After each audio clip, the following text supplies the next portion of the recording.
एक बार एक व्यक्ति को किसी से यह कहते हुए सुना हूँ कि एक और एक 11 होते हैं।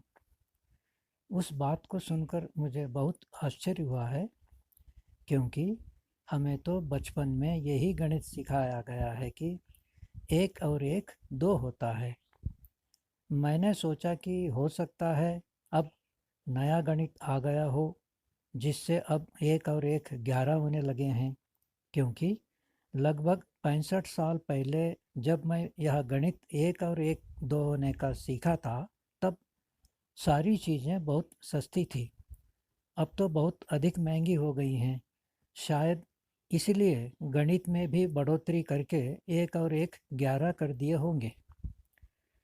हालांकि मैंने नया गणित नहीं पढ़ा हूँ, फिर भी बुद्धि का कुछ व्यायाम करूँगा तो शायद कुछ समझ में आ जाएगा।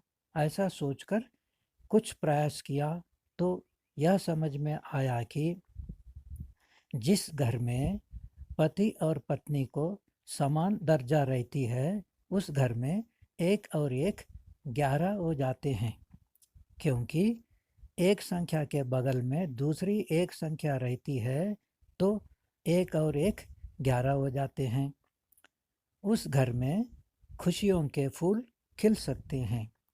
वह घर स्वर्ग बन सकता है।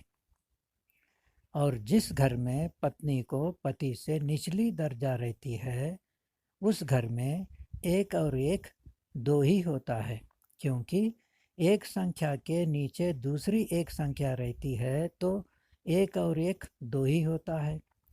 उस घर में वैमनस्य का राज रहता है। वह घर नरक बन सकता है। परमात्मा से प्रार्थना करता हूँ कि सभी घरों में एक और एक 11 ही होवें। केवल पुरुष होने के कारण से अपने आप को पत्नी से अधिक मानना पति का केवल मूर्खता ही है। स्त्री पुरुष भेद तो केवल शरीर का होता है। शरीर में रहने वाला ना स्त्री है ना पुरुष है। जैसे दो दिए जलाकर एक पर हरे रंग की चिमनी ढकते हैं और दूसरे पर पीले रंग की चिमनी ढकते हैं, तो एक का प्रकाश हरा और दूसरा का प्रकाश पीला दिखने लगता है। दोनों चिमनियों को हटाने पर दोनों के प्रकाश में कोई भेद नहीं दिखता है। दोनों एक जैसे ही दिखते हैं। भेद केवल चिमनियों का था, न कि चिमनियों में रहने वाला दियाओं का।